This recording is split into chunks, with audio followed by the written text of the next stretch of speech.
Very good evening, team, and I welcome you all for the third webinar of pre-primary from Next Education India Private Limited, and hope all of you are doing good, and I wish you all the very best.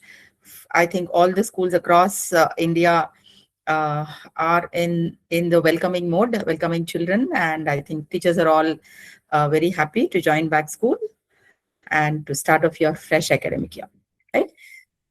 Um, so today's session is on concept teaching.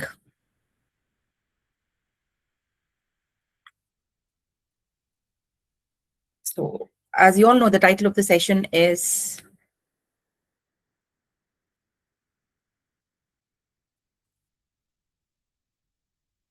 Beyond Worksheets, Mastering the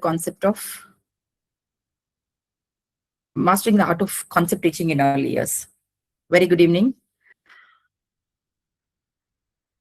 Is my screen visible? Can somebody message me? Yes, right, yeah. Thank you.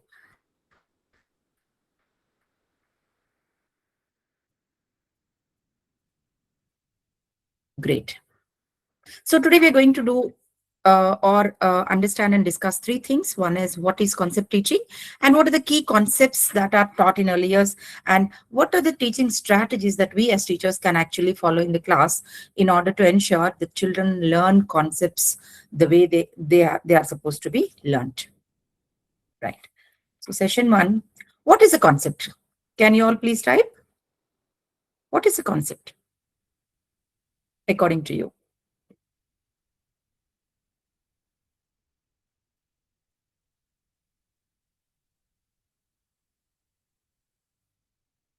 What is a concept according to you? What do you think a concept is?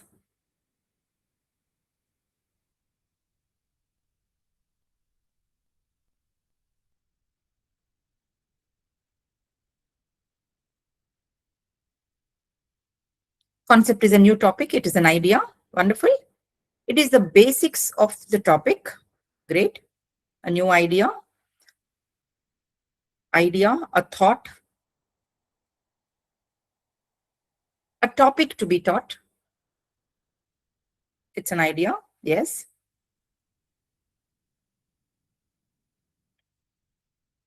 Great. Can you give me some examples of concepts? Explanation of a topic is also a concept. Yes. Can you give me some examples? A thought in our mind that can be executed. New ideas, a topic or concepts. It's a blend of many things under one roof. Yes, concept is a creative idea. Now, examples of concepts. Poonam ma'am says numbers. Yes. Addition is what Aparna ma'am is saying. Living thing is a concept. Colors is a concept. Good evening, Neha ma'am. Animals is a concept. Body parts is a concept. A chapter name can be a concept. A noun is a concept. A composition is a concept. A family is a concept. Concept is a meaning. Okay. Good habits is a concept. Could be. Yes. Right.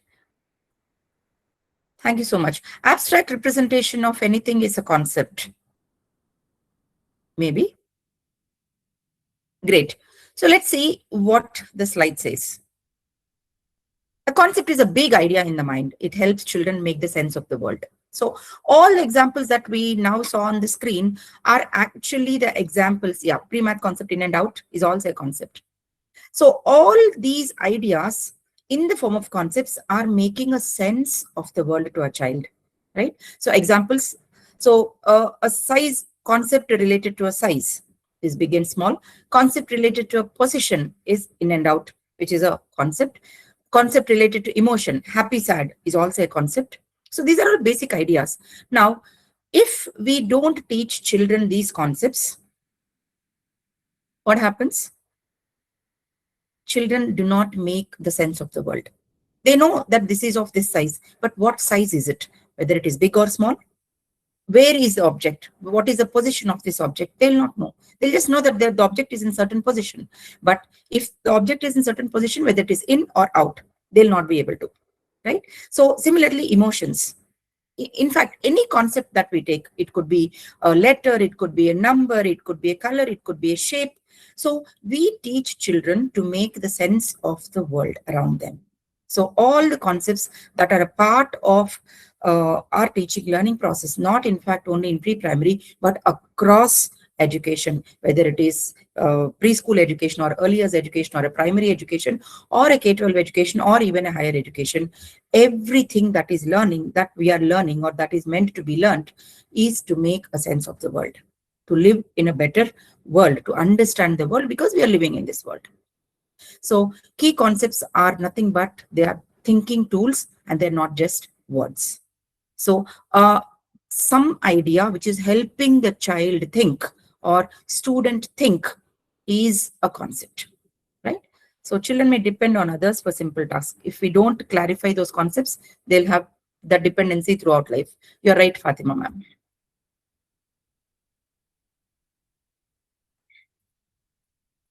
Now, there's a formula to teach a concept. I'm not sure, how many of us really follow this formula. The first and the foremost important aspect is an experience that the child should be given. Then the child should be given an opportunity to explore. Once you explore, then start comparing. After you compare, you have to talk about it, name it, then you practice, and then apply. So this is a complete teaching formula for which concepts can be learned from experience to mastery. Unless and until this formula is applied, children will not learn the concepts, or they will not master the concept, be it letters, be it numbers, be it colors, be it shapes, or be it any general awareness concept. Otherwise, children have those learning gaps intact. They will not be able to learn the concept or learn something full-fledgedly. And that's why, this teaching formula in terms of, giving a child first experience, helping them explore, ensuring that they compare, and then talk about it, then they name it, then they practice it, and then they apply it. So now we'll look at one small example of a concept using this formula, right? Say, for example, we are talking about a letter or a number, whatever, letter. The child needs to experience this letter. So what do? We introduce it. We show that this is letter A. A says A, the sound of the letter. Then we want the children to explore, right? So how do we ensure the child explores the concept? We show the child the pictures of words that start with A. Then we show them objects. We want the child to point and read the name of the picture, or to touch and feel the objects. And that's why we say in pre-primary, it's always important that we do give concrete experiences to the child, and then move on to semi-concrete, and then move to abstract. So the concrete experience, when I'm talking about an apple, it should always be an apple. If I don't have an apple, then I'm supposed to move to a picture of an apple, or show the apple in the form of a video. But otherwise, ideally, for teaching pre-primary, we are supposed to show them or give them an actual experience of a real thing for the child to explore. Otherwise, what happens? I'm showing a picture of an apple. The child thinks the apple is flat. The apple is not round, right? But the apple is a 3D picture, 3D object. The child might not be able to relate a picture of an apple to a 3D object. He must be thinking that the object is, a 2D, which is flat. Apple is flat. Apple is not a solid object. It is a flat object, right? So once we finish, giving the child an opportunity to explore, then start comparing. Now, this is an apple. This is a ball. Apple starts with the letter A, and the first sound that you hear when you say the apple is A. But ball, is it really saying A? No, right? So apple and ball, this comparison, mostly I'm not sure if I'm right, but if I have to say, we don't compare. We only do letter A, and letter A itself is what is and for us. If today's our topic or concept is letter A, it is only letter A. This comparison is somewhere, I don't see happening in classrooms. If it is happening, well and good. We are really lucky. And once that is done, then talk about it. Now, apple starts with letter A, and it starts, the first sound is A. Apple is round in color, apple is red, apple is juicy, apple is very tasty. I love apples. Mama bought 2 apples. We see apples in the market. We see apples in a fruit shop. We see now we can buy apples online also, because this is now Gen Alpha, right? So talking about it is what sustains the learning. I am just showing the child apple. I'm talking about A says apple, and I'm done. That is why children tend to forget, because I'm not associating my learning with something that is already available, right?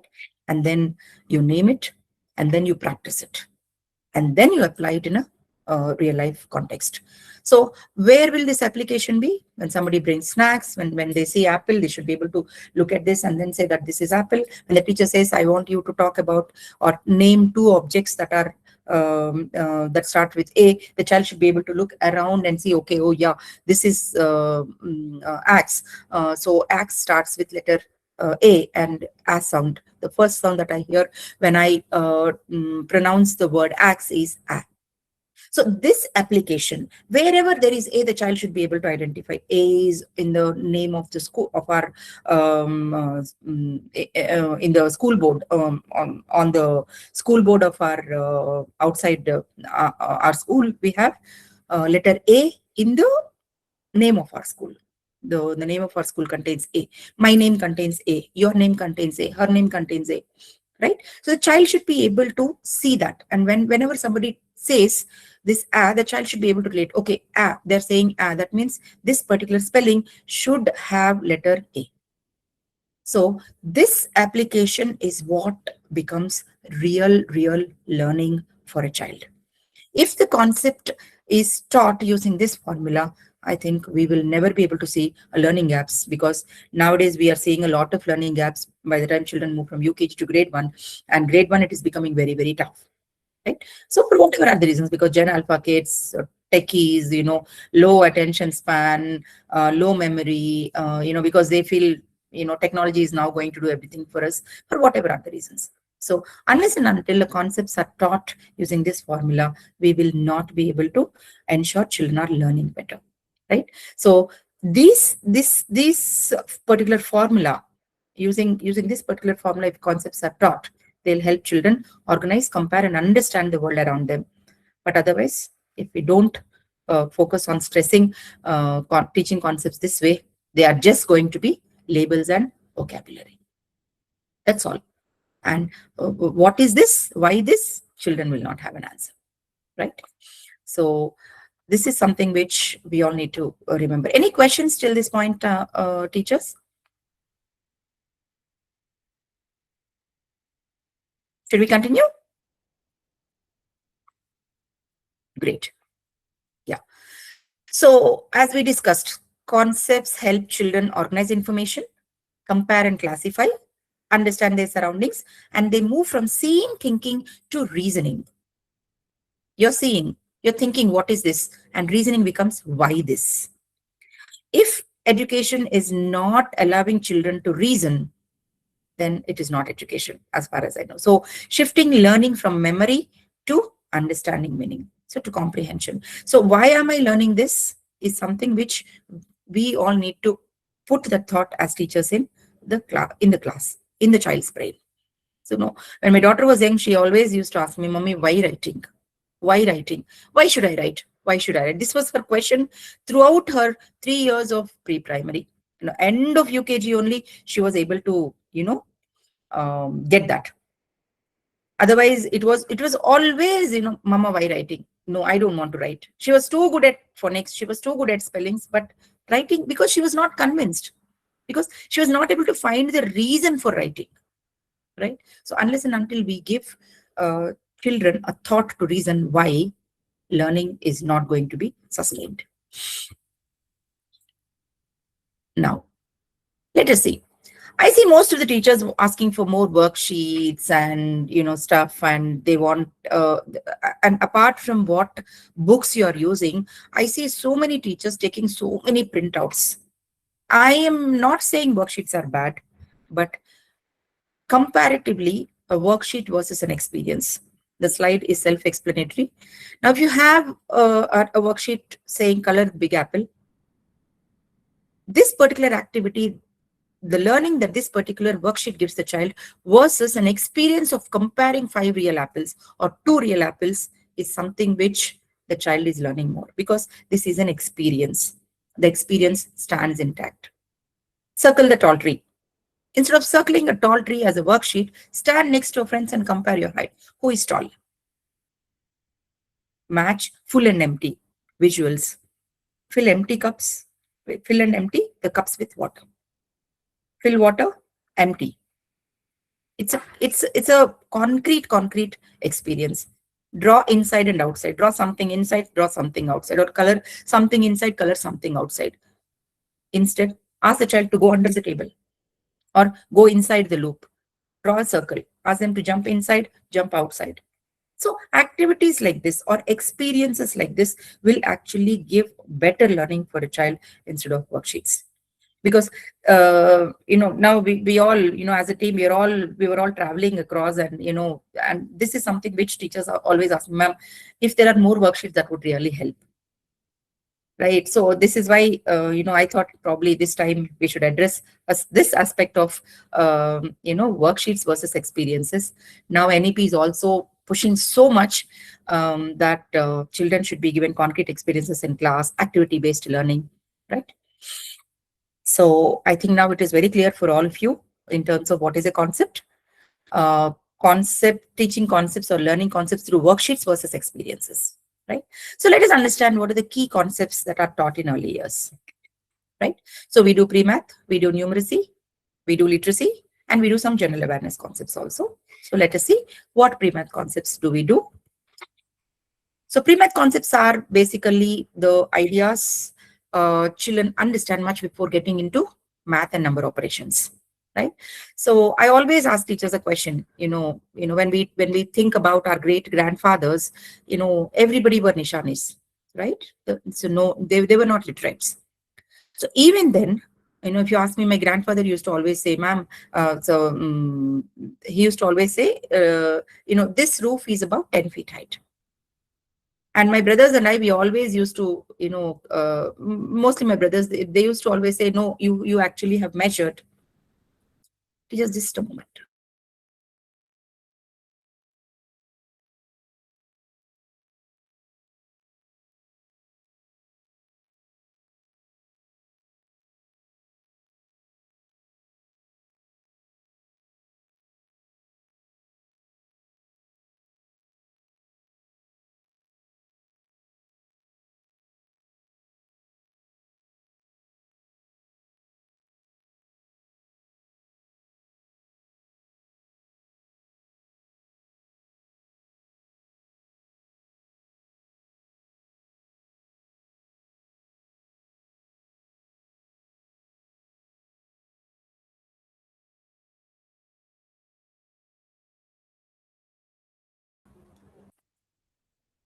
Yeah, sorry, teachers. So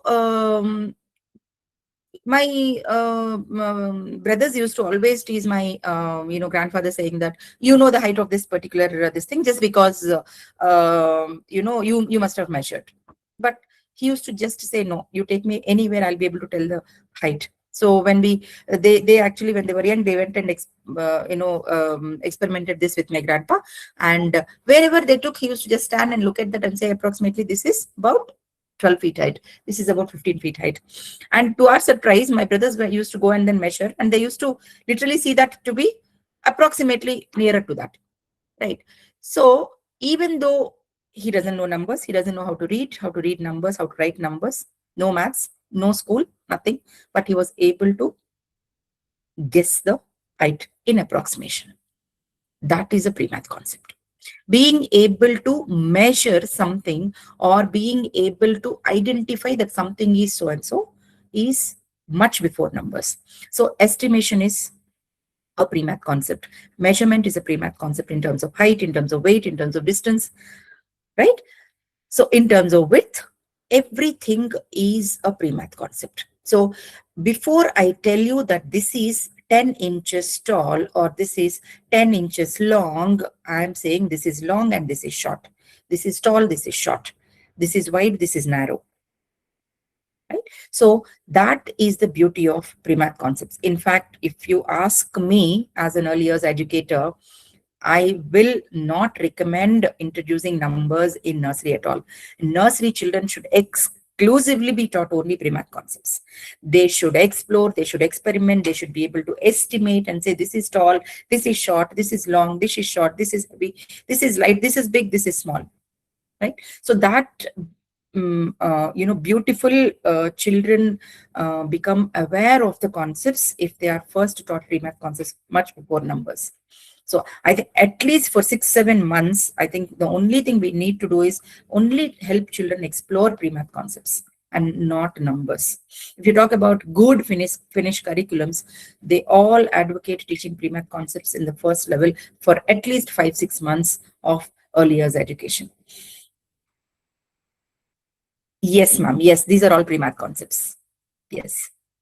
Now, this is a list of pre-math concepts that we usually wish to introduce in pre-primary and children need to know, right? So left, right, full, empty, big, small, long, short, heavy, light, in, out, near, far, tall, short, front, back, up, down, thick, thin, on, under, right? You might actually, counter me saying that, ma'am, on, under, etc. are prepositions, but on and under are also pre-math concepts, right? So more or less, so being able to identify the quantity more or less, the position up, down, the direction left, right, the amount full, empty, the weight heavy, light, that is something which children need to know much before they know numbers. Right? But I often see teachers taking pre-math concepts on a very lighter note. Teachers, please don't do that. This is very, very important. Unless and until children are familiar with the pre-math concepts, numbers learning doesn't become easy. Because going forward, when we talk about numbers also, so we say bigger number, smaller number, ascending order, descending order, right? We do all this. So, it is very, very important that we do pre-math concepts but before we move to number operations. Now, there's certain math concepts that we all do. So I don't know how many of us are doing all, but it is just a small quick recap for all of us to understand that these are all the math concepts that we need to do much before children move to primary. So counting, ascending, descending order, number comparison, one-to-one correspondence, which is nothing but number value, sequencing of numbers, before, after, between numbers, patterns, data handling, classification, number operations like your addition and subtraction, number recognition, number value, place values, which is your tens and ones, your cardinality, and your number names, missing numbers, sequencing, sorting, time, measurement, right? So all these are math concepts that we are supposed to prepare children much before they move to primary school. Now literacy, and we know basically LSRW skills, and along with LSRW skills, your phonological awareness, your print awareness, and your phonics, along with that vocabulary. Now, print awareness is something which we don't introduce in pre-primary teachers. I think this is some concept that we all need to introduce it to our children. Print awareness is nothing but being able to help children to use the book in a proper way. I see most of the children turning the book down and moving the pages from the left side to the right side. Yes, left side to the right side. So instead, how do you hold a book? The way you hold a book, the way you flip the pages from right to left, the way you turn the pages, understanding that the print starts from left to right. So when you read a book, it is always from the left top to right bottom. It's not the right side. Most of the time I see children forgetting to actually look at the left side page. Teachers, we all need to remember this, teachers. So, so this print awareness, so print is written from top to bottom. I mean, unlike some other prints, some other languages, but usually when we talk about English and when we are talking about the print that we do in school, it is always from top to bottom and left to right down, right? We have certain languages like Urdu, etc., which is from the reverse side, but it is always from left to right. But certain languages it is from right to left. So that is a different story. But when we talk about English, it is always about this print awareness. This has to be introduced in the schools and as a concept, honestly. Now, coming to general awareness concepts, we have some themes that we do. We have some science concepts that we do as a part of experimental, things like, parts of a plant we do. We do water experiments. We do, we talk about environmental awareness, like your reduce, reuse, recycle, giving back to the environment, saving water, saving electricity, pollution, etc. And social emotional learning, being able to, attach or being able to emotionally attach to the environment, being able to understand that we need to give back to the environment, right? And that is important, that this generation should actually learn. So that is something. And culture and citizenship. So we are citizens of a particular country, and respect our culture, respect our citizenship, respect our country. So these are some general awareness concepts that we actually do in pre-primary. So we do general awareness concepts so that children appreciate the environment around them. At the same time, they should understand that we are living in an environment and we should be able to give back. Environment in the sense, whether it is a country or a state, we should give back because we are living on the land of a particular country or a state. So any questions till this type, teachers? We shall be sharing a small Google to all of you. Yes, ma'am. Can you please write, Sarla ma'am?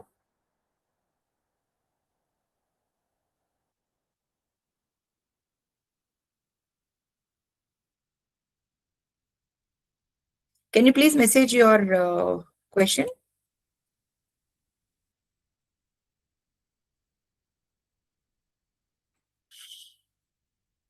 Right. So if anybody is having any questions, please message here. I should be able to answer. Right. So now we'll look at some teaching strategies to help all of us, do the concepts in a better way in the classrooms. Now,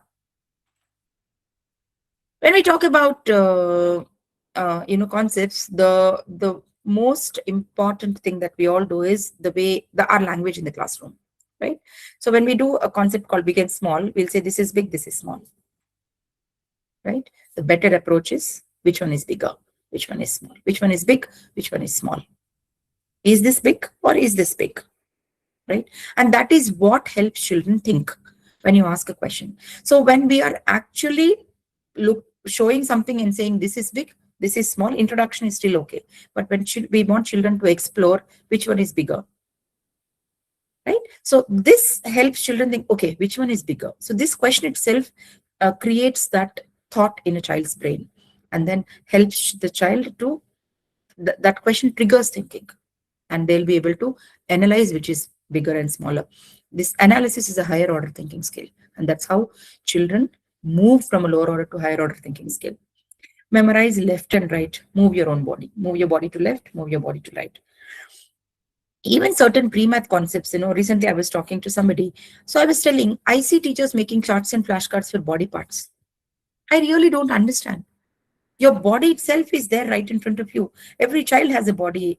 Teachers, we have body. So it is the best option is show your body, ask the child to touch and feel their body, say these are your fingers, touch your hands, touch your head, touch your eyes, touch your ears. So this is the way we usually have to do. So your body itself becomes a very, very big, good, concrete resource while you're doing a body parts. But still I see teachers drawing body parts, doing flashcards. I see a lot of charts of body parts in the classrooms. I really don't understand the requirement. I'm not saying it is wrong, but for concepts like body parts, you actually have to use your body as a big resource. There is no requirement. So teachers say, repeat after me. Instead of repeat after me, explore and discuss. Discuss with children. The more they discuss, the more they learn. So help children explore and then discuss. Ask them to go, identify something and bring, and then start discussing about it. So that is how children learn concepts better. Complete the worksheet first. Teachers know worksheet should be your last option. Even if the child is not doing a worksheet, that doesn't matter. Experience is first, right? And finish quickly. This is what I see teachers. Quickly, I want you to finish this. No, it should be always observe carefully. Observe carefully, not finish quickly, right? So I think this language, I think, will help us teach concepts in a better way, and at the same time children learn concepts in a much better way. Now, some more questions for all of us to rethink and use them while we are facilitating in the classroom. What do you notice? Which one is bigger? Why do you think so? Can you find another one? Can you show something smaller than this? Can both be big at the same time? If both are big, what do we call them? They're called small. If both are big, what is that? What is that called? Is that called big and small? If both are big, no, they are called same, right? So bigger than what? Bigger than this, bigger than that. So these questions actually help children think. It's not, I took big and small because it's a very, yeah, we call it equal or we call it same, right? Equal is a big term for pre-primary, so we call it same and different, right? Now, these are some classroom opportunities and some things that you can actually use in our classrooms. Big, small, school bags, big bags, small bag, heavy and light, water bottle, small water bottle, big water bottle. Because I have actually chosen this material because children explore. Parents are not getting that work. They want only writing from nursery kids also. Ma'am, I understand, ma'am, I understand. I think, fingers crossed, eventually NEP is going to actually put a big cap on writing in pre-primary. Probably more parent orientation sessions helping parents understand why writing is not, or should not be focused too much. Maybe will help them understand. That is one aspect of it. And second one, ma'am, because parents ask, because parents only look at only one child, right? Because for me, it is only one son or one daughter.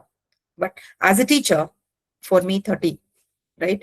So if your daughter or your son is able to write, but I have 29 more or 25 more in my class. So I need to look at those children also, ma'am. We are considering your input, but we will not be able to push it so much. Right? So that is how it is. So I think helping parents understand why we are not doing also is important. Most of the times parents only look at only their child. For rest of the children, for me, for the parent, it is not a botheration, right? It is, as a teacher, for me, it bothers. I need to bother about the other 24 children in my class out of 25. If one parent or two parents are coming, or even three parents, even 10 parents are coming and asking also, ma'am, what we should actually focus and tell them is, ma'am, I have 15 more children in my class who are not able to write. So we give more practice for fine motor development, ensuring the fine motor muscles are very well developed, and then only we start writing. So this is the way forward. I know it looks very blunt. For me, it is very easy sitting here and telling you all these, but still, this is all experimenting, ma'am. So I usually suggest this, and it is working with parents now. Now parents started realizing slowly. I understand. Let us start trying. Let us start teaching parents also. Somebody told school is not only to teach kids, but it is to teach parents. It is to teach your sub staff. It is to teach your teachers. It is to teach your neighborhood, and even to teach the world now in the world of tech generation, right? So I think somewhere we need to be able to hold our parents also, and ensure that we satisfy them, at the same time not deviate beyond what our research says, right? So if you I was talking about pre-math concepts, we should never be able to do numbers, and we should not do numbers as per research, because a 3-year-old child will not be able to understand the cardinality aspect of numbers. For them, number is just a symbol. That's all. But why so, and the number value association, and the complete operation of numbers, they'll not be able to relate to. And even if they are relating, that is really good. I don't deny. Maybe out of 25 children, there'll be 5-6 children who will be able to relate to numbers. But that 5-6 are a cream, and remaining 20 is where my skills as a teacher should, be used for. These 20 kids is my, I as a teacher, I want to bring these 20 kids so that they match here. So that is how it is, right? So be aware of, and talk to your parents. I'm not saying be blunt with your parents. Their opinions also matter. They also really want their children, because nowadays every parent want their child to flourish, right? So it is so there'll be so many questions from your parents. I completely agree, right? Back to the PPT. So I wanted to use or tell you that the opportunities that you can utilize from your classroom objects itself, right? Tall and short, help children stand. Long and short, use pencils. In and out, toys in a basket, books in a bag. All these can be wonderful opportunities in your class. You don't need any other resources.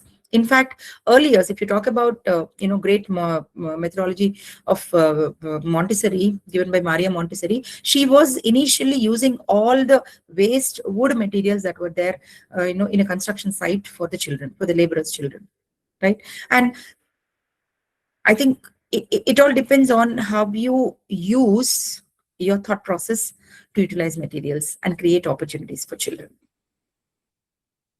Right? Full and empty water bottles, near and far, blackboard and the child's table. Fast and slow, very nice walking game you can do. More and less, snacks distribution, or pencils or crayons distribution, or books distribution, papers distribution in your class. Same and different. Shoes. Children have those shoes. Bags. Same bags, different bags, right? Water bottles. So you have so many wonderful opportunities that you can utilize in your classroom to give that experience to a child. Now, concept integration. What is integration, teachers? What do you mean by integration? I think we discussed it in the last session as well. Somebody was there from last session will be able to recollect. What is integration? Can you all type?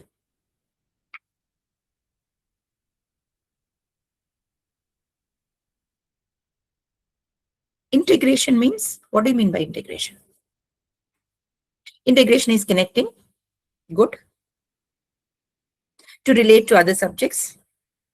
Integration is application of the concept in a real time. Okay. Connecting one topic to the other topic. Correlation between different subjects. Good. Relate to other concepts. Connecting different learning areas. Bringing together. Great. Coordinating. Correlating different things, bringing together, interconnection of different subjects. Wonderful, teachers. Comparing with real life aspects. Great. So if we are talking about fruits as a concept, as a theme, as a sub-theme, what all can we do?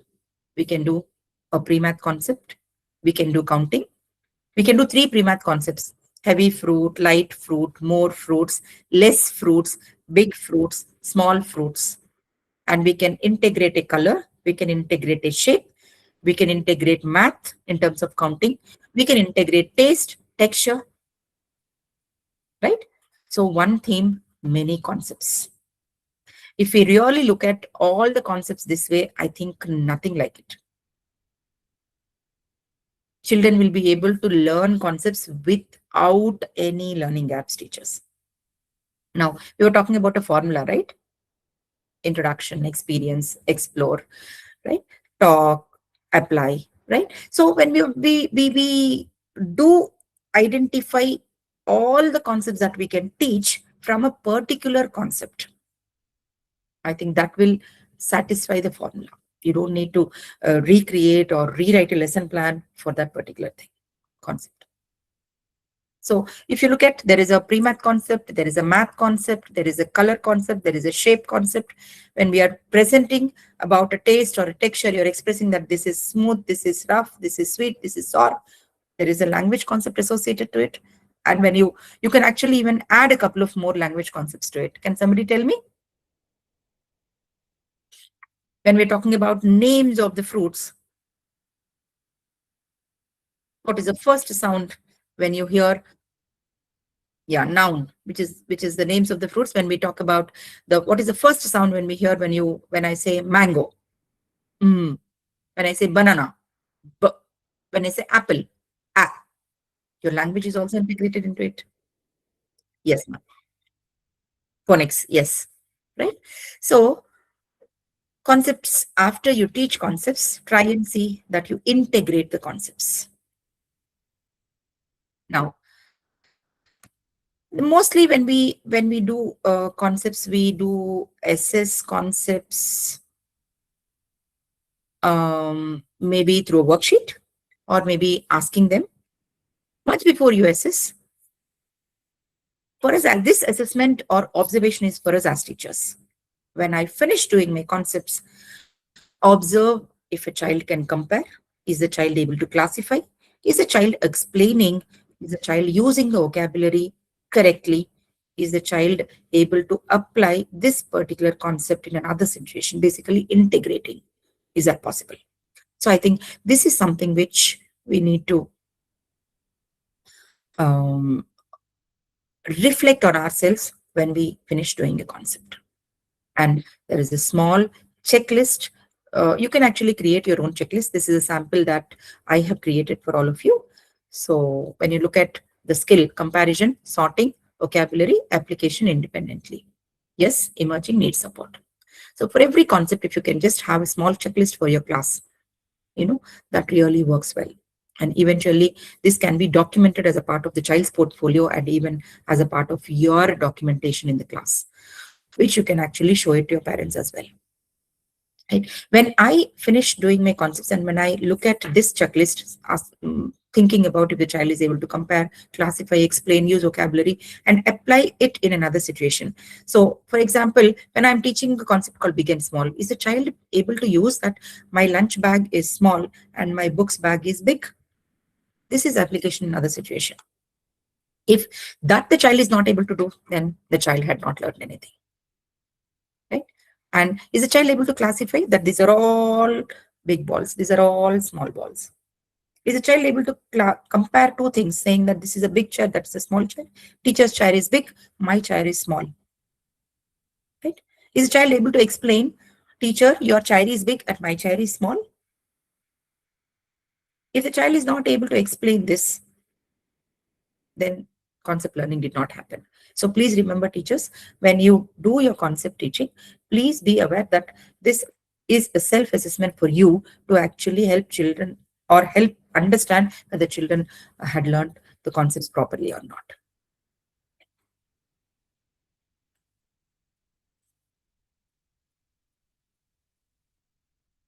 Right? And some more questions for our self-reflection. Did children explore? Did children compare? In my class, did children explore? Did children compare? Did children talk? Did children think? Did I ask enough questions?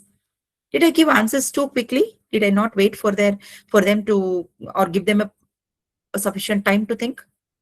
Did children experience before worksheets? Before doing a worksheets, did I give an experience in the classroom, concrete experience to actually understand the concept? And now can they apply the concept in a new context?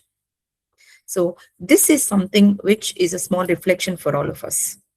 Right? So as I said, ask enough questions. And we also discussed what kind of questions can you ask. There's a difference in a way we ask questions. Yes, ma'am. Somebody said hi. You want to ask something, ma'am? Teachers, if you have any doubts, please post your questions here.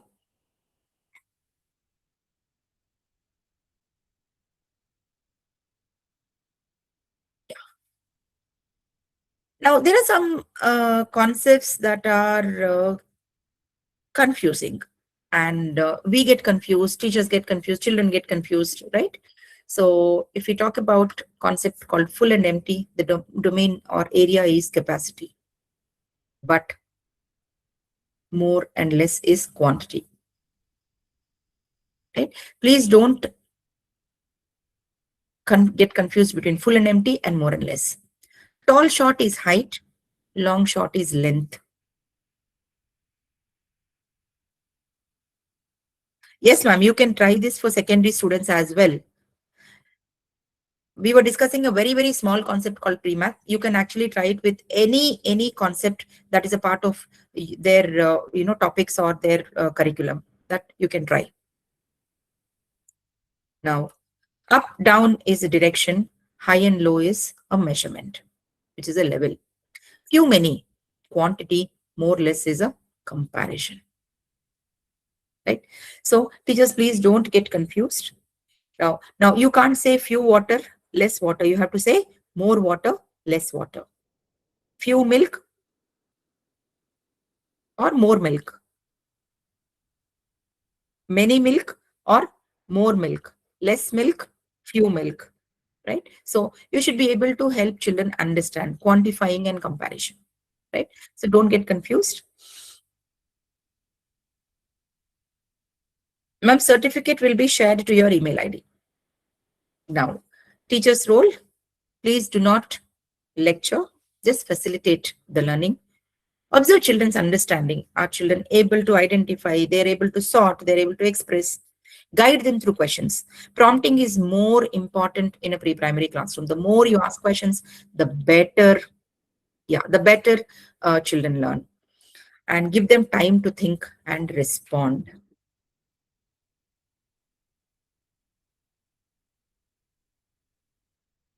And common mistakes, teaching too fast. Mixing similar concepts, right? Tall versus long. So once you finish teaching tall short, then teach long short. Giving definitions instead of experiences. Definitions would not work, teachers. Definitions would work only after you gain your experience and then you talk about a definition. And don't experience or expect immediate mastery. Children will take time. Yes, live examples is something which will help children understand better, and they'll be able to apply it in a new context as well. Any questions, teachers? I think we have come to the end of the session. If children are exploring, questioning, and comparing and applying, they're building concepts. If they're only copying, doing worksheets, coloring, repeating, they're just completing activities. The goal is not to finish the activity, but to build understanding. Yes, ma'am. How can we give our comments on child's growth? Ma'am, to give comments or to give feedback on a child's growth, we need to have a complete documentation, without which I will not be able to. For example, as an early years educator, I always wanted teachers not to help children in holding hands or in writing, in doing activities, in helping them pack their bags or open their lunch boxes. I always want children to be independent. Teacher should be at the back, or a parent or an adult should be at the back and help children do things on their own. What happens when we are at the back of the child, always supporting, etc.? The child expects this support throughout. Point number one. Point number two, that this weaning would never happen. Point number three, you will not be able to see that growth to talk to your parent. Ma'am, first month, the child wrote nicely only, no? The child wrote nicely because I holded the child's hand. Second month also, he wrote nicely. Third month, he wrote nicely. Now at home, if I want the child to write, he's not writing. He wanted me to hold the hand. Where will I show? So if at all, if we allow the child to do something independently, the child first month, he'll not be able to write properly. Writing is very awkward, or coloring is very awkward. The child will not be able to color within the boundaries. It will go hayward. The child will not know how to hold a pencil. And that is where our facilitation skills come.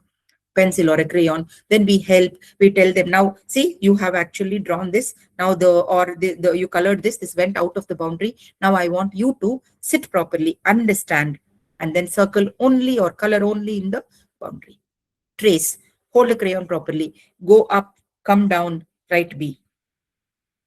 I should be able to do that. When the child is first time, the child is doing, the child writes B like this, standing line is like zigzag, and then the B also is not proper curve.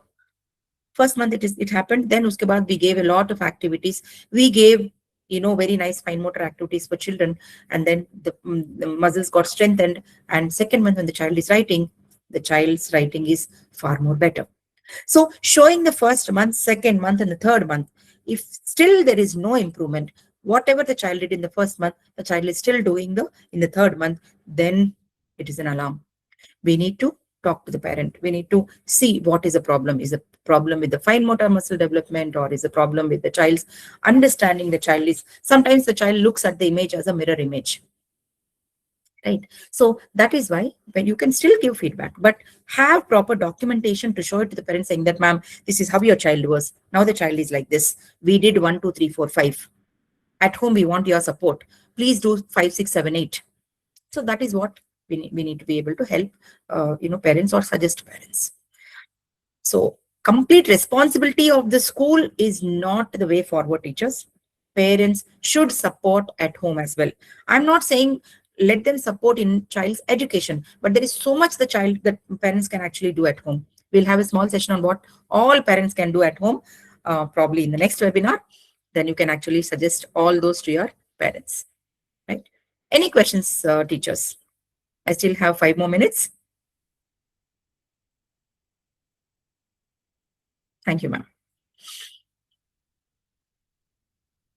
Any other questions on any other aspects?